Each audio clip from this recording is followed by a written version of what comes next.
కోరుకునే మీ టామీ. మనం చిన్నప్పుడు ఇంట్లో లేదా స్కూల్లో చాలా విప్పలేని పొడుపు కథలు విని ఉంటాం. అందులో కొన్నప్పుడు కథలని ఈ రోజు మీకు నేను చెప్పి అలాగే వాటికి సమాధానం కూడా చెబుతాను. ఈ వీడియో చాలా బాగుంటుంది. ముందుగా నాదొక విన్నపం, మన ఛానల్ ని సబ్స్క్రైబ్ చేసుకోండి, అలాగే ఈ వీడియోకి ఒక లైక్ చేసుకోండి. మొదటి పొడుపు కథ. నాలో దేశాలు ఉంటాయి కానీ మనుషులు ఉండరు, సముద్రాలు ఉంటాయి కానీ నీళ్లు ఉండవు, రోడ్లు ఉంటాయి కానీ వాహనాలు ఉండవు, ఎవరు నేను చెప్పుకోండి చూద్దాం. జవాబు ప్రపంచపటము. రెండవ పొడుపు కథ. తెల్లని పోలీసుకు నల్లని టోపీ, ఏమిటది? జవాబు అగ్గిపుల్ల. మూడవ పొడుపు కథ. ఉల్లిపాయ జాన కాని జాన, ఏమి జాన? సమాధానం ఖజానా. నాలుగవ పొడుపు కథ.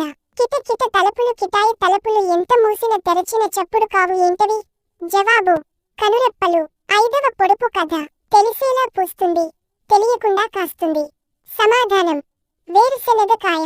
ఆరో పొడుపు కథ. లాగి విడిస్తేనే బ్రతుకు, సమాధానం ఊపిరి.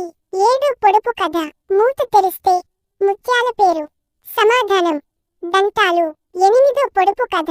మేకల్ని తోలేసి తడకలకి పాలు పిండుతారు, సమాధానం తేనె పట్టు. తొమ్మిదో పొడుపు కథ. మొగ్గ కాని మొగ్గ, ఏమి మొగ్గ? సమాధానం లవంగ మొగ్గ. ఈ వీడియో మీకు నచ్చింది అని అనుకుంటున్నాను స్నేహితులారా. ఇలాంటి వీడియోల కోసం మన ఛానల్ సబ్స్క్రైబ్ చేయండి.